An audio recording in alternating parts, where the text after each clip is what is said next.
panelists here whose companies have all committed as signers of the Hispanic Promise, whether it's Nation Waste or LinkAmerica or Yum and B of A Merrill Lynch. And so can I just ask, who here represents those who have signed the Hispanic Promise? Please raise your hands. Okay. There are many hands that are not up. So I'm going to ask that question again at the very end, and I hope that every one of you will hold your hands up when we talk about that. So let's talk about the Hispanic Promise. There's 6 pillars for the Hispanic Promise. It's around preparing, hiring, promoting, retaining, and investing. And so those are very important pillars as to how you get to fulfill that promise. So I'm going to ask each of you all a question about why did you sign the Hispanic Promise, and what of those pillars are the most important to you? And James, I'm going to ask you because, sorry, dude. Yeah, I'm going to ask you because you are responsible for really hosting us here. We want to thank you authentically for that. So, thank you. And we know that you had a lot to do with Yum's plan of action around this Hispanic Promise. I'd love to start with you, if that's okay. Sure. No, thank you. And it's my pleasure to be here and to host you all and to where all my Yum peeps. My Yum peeps, can you raise your hand? There we are. There we are. So thank you all for being here. But for us, this was really, really a no-brainer.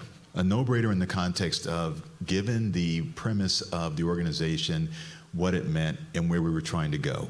And when I say where we're trying to go, when we look at our people, when we look at our organization, our enterprise, and one of the last panelists said, when you look to the top and you can't see anybody who looks like you, then you don't get a good feeling. Well, we felt that we were that company that you look up and there wasn't anybody. And so we said, okay, who's missing from our table? And who was missing is our Hispanic Latino community and our Black community. So when Claudia reached out, and I think, what did David say? What did he say this morning when you accosted him, or whatever you did to him? I was like, okay, David, that's a little strong, but we're good. And but when you connected with him, he came back to us and said, this may be the organization. And it turns out that this is absolutely the organization, because it's very focused. And for us, the pillars, it's about this whole notion of retaining those who are here. And then ultimately, then as a result of that, seeing people matriculate through the organization and grow, which then causes us to be able to attract more talent. And as I mentioned, our Yum associates that are here, part of that, getting them to understand that we hear you, we see you, we value you. Many of the room are just coming back from a trip we did to Washington, D.C. a couple of weeks back with about 70 of our Hispanic, Latino, and African American leaders. And we took just that group, those 2 groups, there to say, you're that important to us, where we're going to spend the money. I said that wrong. We're going to invest the money to make sure you know that we care, make sure you know that you're valued, and to make sure that you know you have a future here. And there's one individual here with us today that has been on this journey with us. She's done great work. She worked in our LA&C business, and then she moved here to Dallas, and she was in our learning and OD team. And now she actually joined the Equity, Inclusion, and Belonging team, and that's Carolyn Romero. So can you just raise your hand? Yes, thank you. But that's, this is the organization for us because it's very focused and it's about action. And that's what Claudia drives all the time. That's what our CEO is looking for. He's committed to it. And as a result of that, we're taking the actions needed to engage and retain our Hispanic Latino talent. Great, James. That's a great answer. And clearly you've touched, I think, on every one of those pillars. So that's awesome. And it's easier for a larger company maybe to devote the resources. But one of the big driving forces in our country is really our small businesses and the entrepreneurs. And I met this other force of nature here, Maria, through a program at Stanford that I co-chair and I co-founded called the Stanford Latino Entrepreneurship Initiative. And yes, anyway. But Maria has done incredible things. So your perspective is really important as a small business, although you've grown tremendously. So Maria, as it relates to those pillars, why did you sign the promise, and how do you use and look at the pillars to create that action? Sure. Well, good afternoon, everyone. What honor this is to be here with all of you today.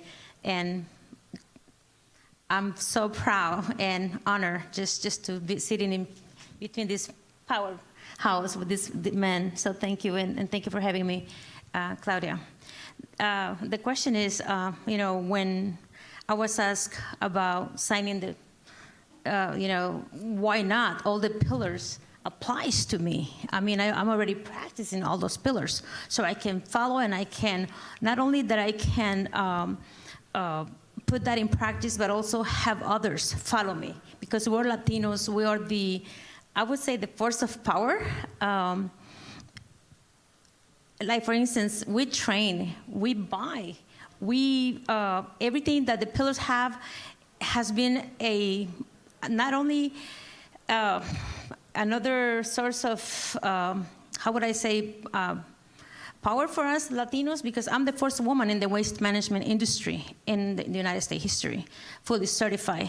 And then my parents taught me, you need to, what you preach, you need to, what you practice, you need to, don't stop, don't ever forget what you're preaching, also practice it. So imagine I partner with the city of Houston and hire second chance employees.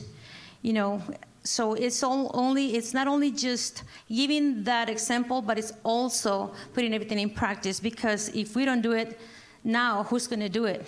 And if not us, then when? It's not now. So thank you. Thank you, Maria, for everything you're doing. She was telling me backstage about the projects that she has all over Latin America. And so, we're just really proud of you. And when she came out to Stanford, she wore a crown and a hard hat. She said she was the queen of trash. So. Thank you so much. I truly appreciate that. It's so many amazing things that one person can do, but we cannot do it alone. We need to hire, we need to, train, and we need others to follow, and that's my goal. Like today, I was out of the country. Then this morning I was in Washington. We had a public meeting. I was appointed to serve on the National Women Business Council, and I'm the first woman, Latina, Central America Latina, serving in this capacity, representing small business owners from the United States, across the United States and Puerto Rico. And so what the voice is, what we can do, and not only just to represent, but also, like the last answer and the question was, we need to see who's up there. So I'm thrilled and honored just to be appointed, and we're doing amazing things that, it's all about what we can do for others and for our own Latinos as well. Maria, you're an example of the powerful nature and contributions of Latinas, not only to our community, but to our country. So thank you, and thank you to all the Latinas, too. So, Jorge, I'm going to go to you now, because you're with a big company, too, with a big banking organization. You're a paisano from Mexico. And so it'd be really interesting to hear the reasons how you were compelled, or what you think about the promise, and how you all use the pillars around that. Yes, well, thank you. First, I would say, why did we sign it? Why not? Claudia had met with our chief people officer back in the World Economic Forum back in 2019. And just when they started talking, what Sherry Bronson would say is just your passion, your commitment. And it doesn't stop there, because it's also that call to action, and delivering on that action is extremely important. And now as we go to the 0.20 model, which is now that you've taken action, how are we going to be able to measure it and hold people and everybody accountable to it so that we can actually say and see how we're moving the dial? So again, I would say, why not? In our case, I think it's very similar to what you said, Maria. It's stuff that we've already been doing as a company. I mean, it's a large organization, to your point. When you think about which pillars are most important, all of them are important for us. We have to specialize and be the best in every single one of those pillars if we want to continue to be the best financial institution in the world.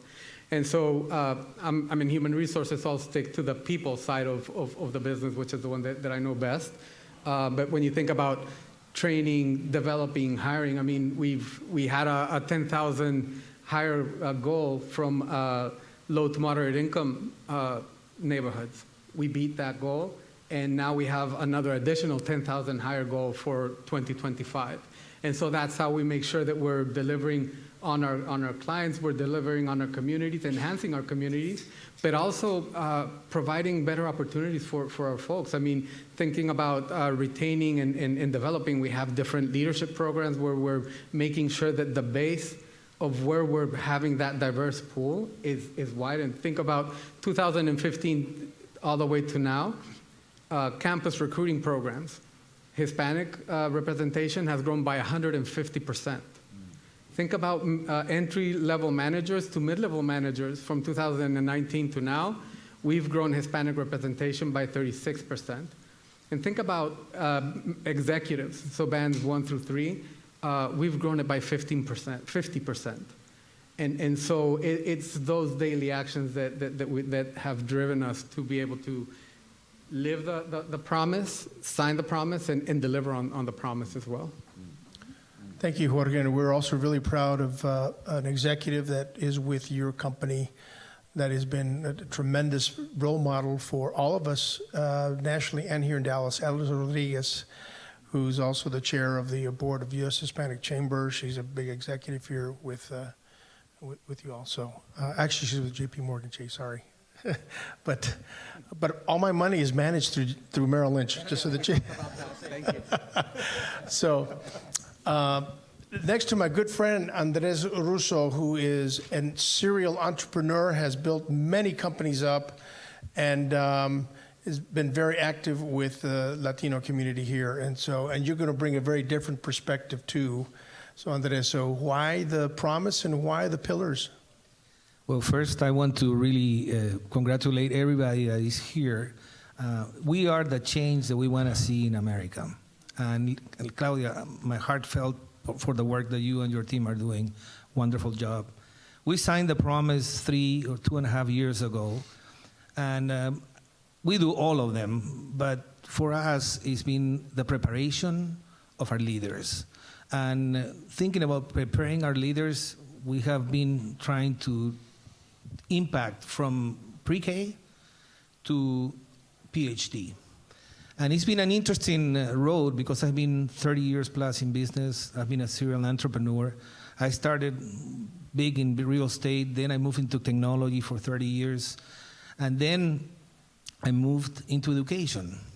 So preparation through education is, to me, the real thing that we can do to impact our communities. Why education? Because it has double purpose and triple impact.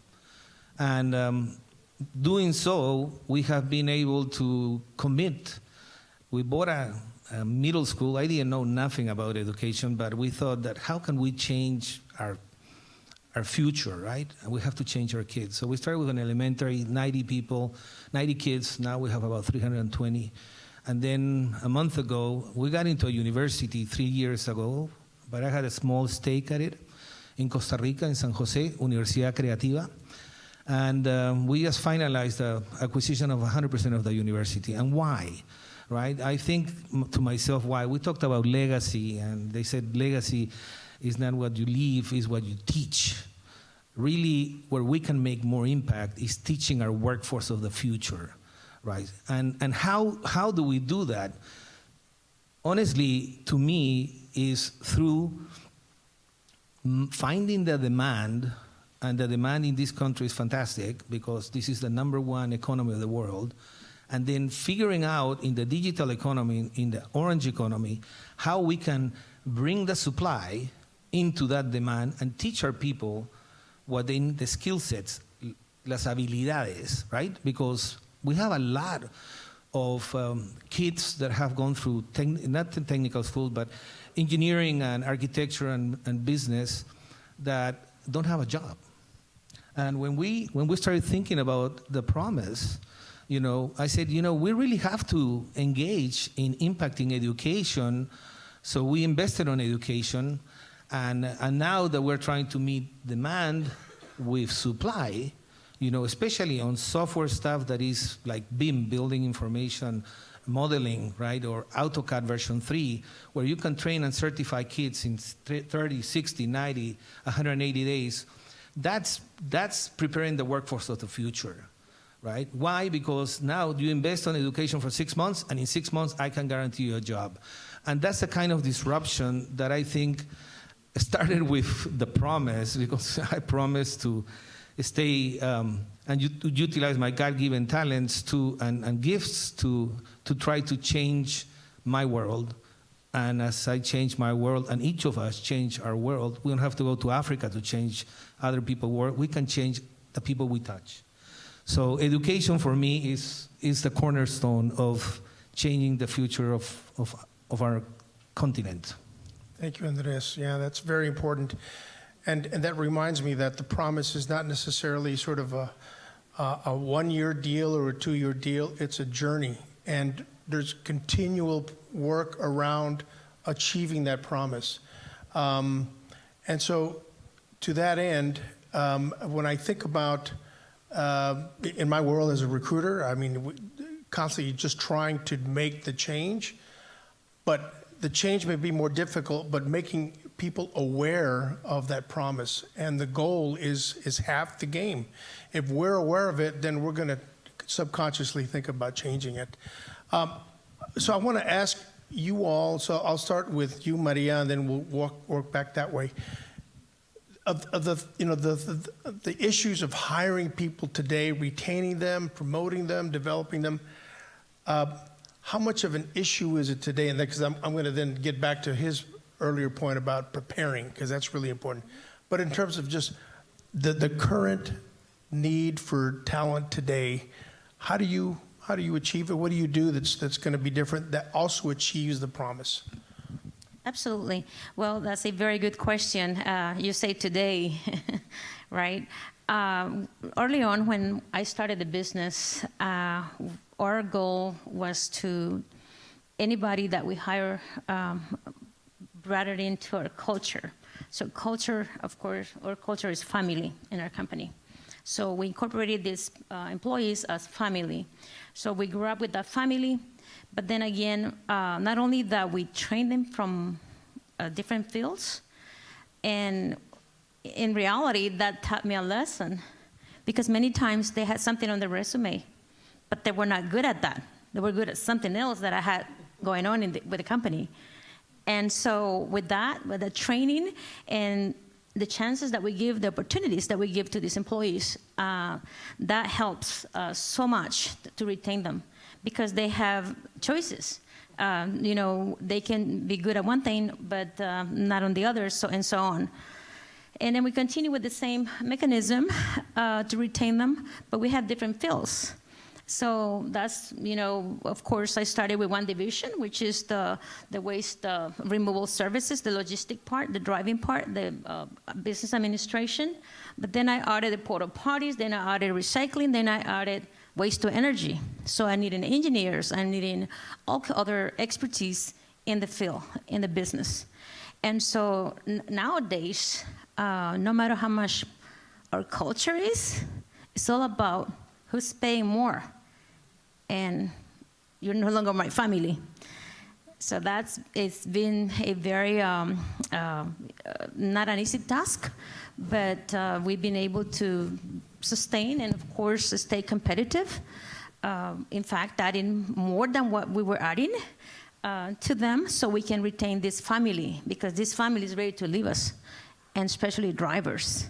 I mean, this drought in this industry is very how would I say, scaresome, because you have contracts, multi-million-dollar contracts, that you need to provide those services. And if you don't have the logistics in place, then that contract is in jeopardy.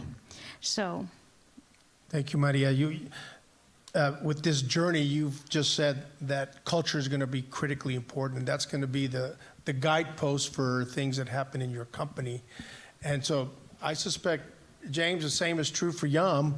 And with all the restaurants, I'm sure that the challenge of hiring talent, and you have to stick to your culture. So, Yeah, it's just to build on Maria's point, the culture is the key, and we believe our culture is a key differentiator for us.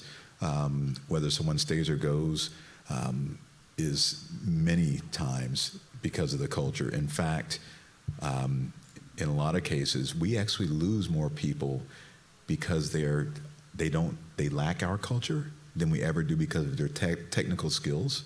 So that's how strong our culture is. And to just drive that home a little further, in our corporate environment, we actually have, for your performance appraisal, you can get your results, whatever your tangible results are, but then underneath that, you have a culture rating. And the culture rating is learning the culture, which means you're new, lacking the culture, living the culture, or leading the culture. And if you're lacking the culture, you may get away with that one time, but you probably won't get away with it twice, because the culture is that important, because that is the thing that makes people stay or go. And I guess the other thing I would say about the importance of culture and as it being a key point of attracting talent is we're changing our words. Instead of people say, are they a culture fit? We're saying, are they a culture add? What are they adding to your culture that you don't have at your table today? Because when we say culture fit, what we're really saying is, are they like me? Right. Good And one. in most cases, they don't look like us. And if that's the case, being a culture fit is the prerequisite. We may always struggle to evolve in our representation, but if we look to your point, if you say this whole notion of, okay, if I'm going to have the right mindset around this, and the mindset is I'm looking for a culture add versus a culture fit, then we will more likely successfully achieve the ability to attract, engage, and retain the talent. wow, that's really powerful, James, the culture add. I mean, there's a lot of tidbits for the Promise workforce that you're thinking about. Jorge.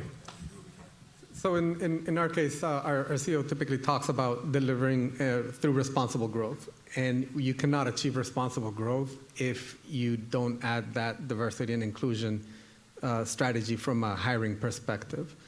You have to be diverse. You have to be able to deliver in that piece. And we work with our communities, like I mentioned earlier before, with our partnership with through our Pathways program in Europe, in the hiring of the 10,000 for folks from the workforce, and adding another 10,000 by 2025. And so we try to mirror our communities as much as possible. And we strive for that. We have it in our goals. It's with our Global Diversity and Inclusion Council, who's led by our CEO. It's been led by our CEO since 2007. And we've been talking about this for more than 20 years. And so we live it every single day. We also believe that in this war for talent, it's not necessarily, yes, it's always going to be about hiring, but the most important part is retaining. We invest so much in our people that we want to make sure that they see that they have a future. When I first started at the bank 8 years ago, the first person that I ever interviewed with had a 45-year career with the bank already, and she's still with us. And that piqued me, because you think about a lot of folks would say, well, it's 3 years here, 4 years here, and that's how you grow in your career. We have a lot of people that are that 40, 45, even 50 years at the bank, because there's so many different things that you can do at the bank that you can have a great career that feels like you're moving jobs, but you're all within the bank. I mean, even our CEO was interviewed in Mad Money once, and it was said that we're a technology company that happens to do finance very well. And so that's interesting when you think about a bank that is being viewed as a technology company. It's interesting. It gives you a lot of different leverages of what to do with your people. And you have to be bold, like you said. It's not what the resume says. It's understanding what their capabilities are and what their desires are, and how do you get them there. Great. Andres, same question to you, but also tie in your whole, the education piece and the preparation to then hire them. No, it's interesting because, I was thinking, when you talk about culture, I think culture trumps strategy, right? And it's very powerful. But even though we had a familia, we have about 300 people in Colombia, and we were well prepared during COVID because we have been doing remote 80% of the time a week, remote older people. So we will rotate them in the office for 10 years. We were one of the pioneers in Costa Rica doing that. And, the guys didn't want to come back to work. So I said, hey, you need to come. I said, no, we like it at home. We want to work 100% at home. So it doesn't work that way, right? You have to come back to work because the human interaction, what we're doing now after 2 years is so precious.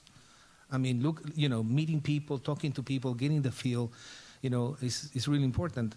And it was interesting because we also had the challenge with the Ukrainian war that there's a lot of companies now moving from Europe, Bangalore, Bratislava, looking at Latin America and we have wonderful families. So they're looking at my family, my kids. They're trying to take my kids with targets, right? So interesting. So we had to do some adjustments in salaries. We pay very well. We treat them with dignity. And we pay them well, but the reality is they're challenged. So we came up with an emotional salary, which was an idea. We have a bunch of 20 to 25-year-old kids. And the emotional salary was, no, you come on Fridays, or you come on Mondays or Tuesdays or Wednesdays, you can bring your pet. So we had guys bringing tarantulas and snakes and dogs, and this dog was girlfriend with the other dog, and man, I mean, we retained, it was interesting because it was just, what do we do, right? Yeah, so we figured this one out, and it worked really well. So there's an emotional salary that helped us in our culture to strengthen our business proposition, and it's working really well. But it's very interesting because we live in a VUCA world, right? It's volatile, uncertain, complex, ambiguous, and we come from order. We went into disorder 2 years ago, and we're coming into a new order. And I hope that the people around here are the ones who really portray the new order, the business people, the guys who produce jobs, upward mobility, not the Pope or the Bishop or the President or the Governor, but guys like us sitting here that take decisions on a day-to-day basis to help other people become the best version of themselves.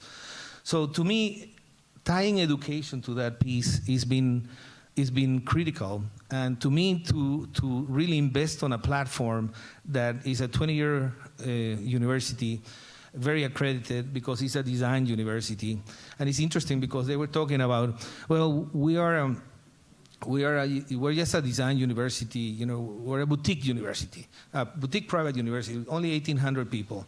I said, no, design is the front and center of everything. Look at Apple.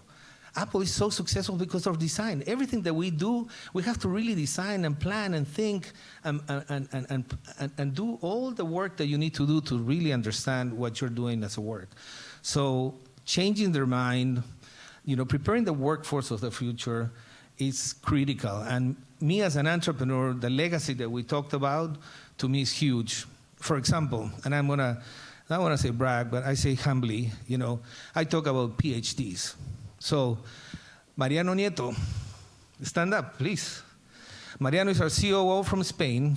He's been with us for more than 6 years, and he has graduated as a PhD last Friday. Sponsored by LinkAmerica. So that's where the tire meets the road, right? We say invest in your people. We got to invest in our people.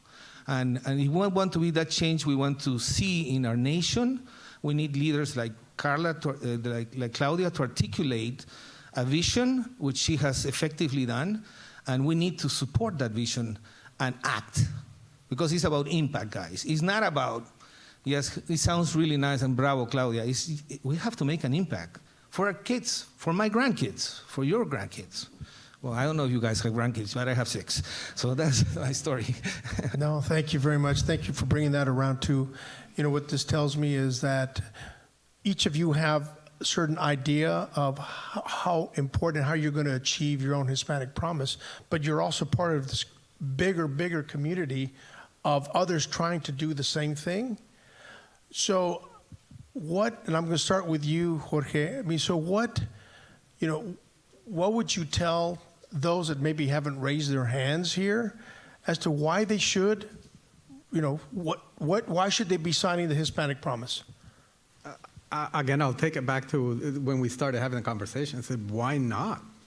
I mean, I don't think that we're at a point where we have to convince people about the importance of the Hispanic population and the growth that it has and the impact that it'll have from an economic standpoint. And we talked about the war on talent. Well, just think about 1 million Hispanic Latinos reaching adulthood for the next 2 decades, every single year. You need talent. Right there you have 1 million every single year for the next two decades. I mean, think about that. And so again, I would say, why not? You're leaving stuff on the table. We did a lot of analysis and research. $70 trillion were lost because of lack of diversity and inclusion since 1990 to date. Who has $70 trillion just as spare change right now? And as we become more evolutionized as a society, it's only going to get worse for those that don't. I mean, take a look at corporations and those that are doing diversity and inclusion very well, and their metrics from a return on investment perspective. Again, I don't know that we have to say too much other than why not? What is holding you back? And is it fear? Is it what is it? Because I would be more afraid of losing everything that we've seen and heard during today and the metrics and everything, and still saying, no. I mean, Jorge, you have sort of reminded us of how we started these sessions today about the data. That data comes off your lips. Every one of us should have that data on our minds, on our lips, to really convey what compels us to think about the Latino demographic as the future of this economy and in today's world in the United States. So that fact about 18-year-olds, turning 18-year-olds, every year for the next 20 years, there are some heads that are turning. And so we need to make sure that we continue that and the importance to the GDP. So, Mr. Fripp. I would just say, if you haven't signed the Hispanic Promise, I would encourage you not to. Because if you don't, that gives me and our organization a better opportunity to be successful. So, no, I would say, clearly I'm kidding, but my point being, if you don't engage and you don't sign the Hispanic Promise and you don't engage, retain, and attract Hispanic Latino talent, you will be rendered irrelevant. You literally will be rendered irrelevant. You can't make it, your business won't make it without this community. It's just that simple. So, so you can either start now or you can wait for 10 years. But when you do that, there will be so many others of these companies that will be so far ahead of you, and their leadership will be representative of this community, and that too will render you irrelevant. So for us, to your point, it's a no-brainer, Jorge. I mean, if you don't, you're done. Thank you. Maria. Wow. Why not? Why not signing? I mean, we're already practicing basically everything that we promise. So it's just making a promise and continue to embrace it, and also, tell other companies. Imagine I signed the Hispanic Promise 2.5 years ago, right, when we signed, and I didn't realize that, when we start bringing this conversation and about what Claudia is doing in the organization, I mean, she's so well known, and so it's more like a connection. It's a network I would say on a national level. So she's done a tremendous job. And so we are already doing what the promise is. So all we have to do is commit and empower others to do it as well. And it's a buying power. What is it? 5 years ago? I developed an application going to Stanford University on worker safety, and I partnered with IBM to make that idea reality. And now I'm speaking about the Hispanic Promise and all the things that Claudia is doing and we're all humans doing. And next thing you know, a member of one of the departments is already a member and already signed the promise, and they're so familiar and they're so engaged. So those connections and the promise can connect you to more buying power. And like he said, if you don't do it now, then it's more power to the bigger levels. So we need to be at the table and, of course, embrace everything that the promise has to offer. Thank you, Maria. Don Andrés. Gracias. So it's interesting because we have almost 60 million Latinos in the U.S. and 2.3 million small, medium businesses. So I've been in leadership for many, many, many years in my community, my local, then went state, then went national, then went global. And let me tell you, we have an amazing story as Latinos, and we needed an organization to articulate this story under diversity, but the beauty of diversity, which is giving back unity. And I can see that the efforts that are done in this organization, as opposed to many other organizations, Hispanic organizations that we've participated, there is a true, authentic, and transparent intent to upward mobility. That's what I'm here, right? Because, I am a guy that really, I'm 61. I got good 20 years maybe, right? So why sign a promise? Because I really think that this organization is trying to make an impact. And I really suggest to you guys to really consider that. And I hope we can find a way to attract these 2.3 million small businesses in some way, right? To join this cause, because Latinos and people of color and all of us are God's creation. We're all equal, and we just have to give Him back unity and hopefully grow this wonderful organization that we have here. So thank you, Claudia. Thank you. And we're going to be shutting down here on time here, but I'm going to ask each of you, and I'll start with you, Andres, and we'll go backwards, to think about, to give your closing statement around everything we've talked about today, but also in there, what's the, I'm not going to say silver bullet, what's the nugget of advice you want people to walk away with? I wrote that down. We cannot always build a future for our workforce, but we can build the workforce of the future. So education is the key. It's a long-term shot, but it's what is going to take us to success. Thank you. Maria? Well, what I would say is about being prepared, and also associating with the right people at the right time. And I think today we're all associated with the right people. So thank you for being here. Thank you, Maria. One of the things that we get challenged with is sometimes we get frustrated with the fact that it seems like we always are being asked to show up for others. Well, James, when we're working with equity, inclusion, and belonging, why do you always ask us Why do we always have to do the work to try to help others understand us? And my point to that, or my response to that is, if not us, then who? Who's going to show us how to engage us? Who's going to tell people how we want to be engaged? So the nugget I guess I would leave you with is, everyone talks about mentorships. I would challenge and ask all of you to sign up to be a reverse mentor. And what I mean by that, with our chief legal officer, he is being reverse mentored by an African-American male who used to do technology work when he started this mentorship.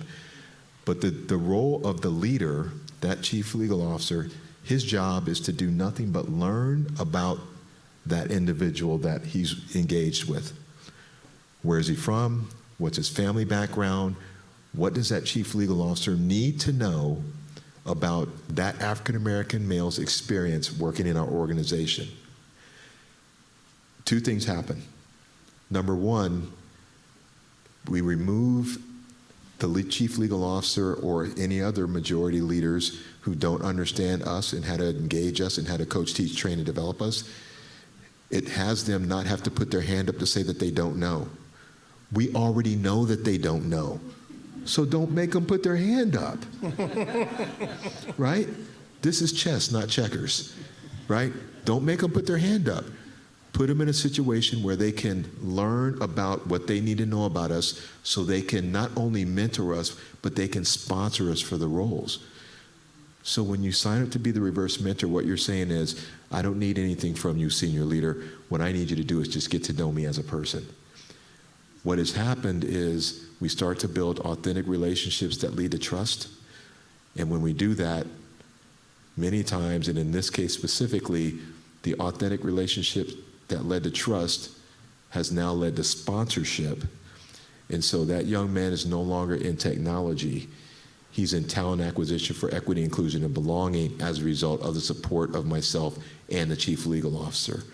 So my point is, I'm not saying it's fair. I'm not saying it's right. I'm saying if you want to have some control of your future and some control of your outcome, and you want to help people get to know us and be able to know us and get to know us and sponsor us, then we could do the work. We should do the work, because I bet you this, those who came before us did a hell of a lot more. Thank you, James. Jorge. So we ask our clients, what do you want the power to do? We ask our teammates, what do you want the power to do? I can tell you that the Hispanic Latino community has the power. What do you want it to do? What can it do for you and your businesses? And don't think about what it can do in 10 years, because to your point, in 10 years, well, thank you. What can it do for you all today? And if you ask your people what you can do for us, they will tell you. And great things will happen. So that's what I would want to ask you. Harness the power of your people. Thank you, Jorge. This has been a great conversation. In my world, as an executive recruiter, it's less about academic credentials. It's, leadership comes in many shapes, forms, and sizes. And so, but I will say that if you're looking to keep, making a name for yourself and contributing, make sure that you touch the revenue stream of whatever organization you're in. I'm not dissing anything about, staff roles, but if you find a way to really promote yourself, touch the revenue stream, and put your results in the form of contributions to revenue, that's going to take you a long way. And this is a long game. This is a long road. And so I'll quote one of our famous poets, where he said, no hay que saber llegar, pero no hay que llegar primero, pero hay que saber llegar. So, we don't necessarily need to win the game. We just need to know how to get to the end, to the finish line. So with that, I asked you at the beginning who had signed the Hispanic Promise. Now, who has signed and who will sign the Hispanic Promise? Would you please raise your hands? Thank you. More hands. Eso, así me gusta. Okay. Thank you all. Appreciate that. Claudia, thank you for all your leadership.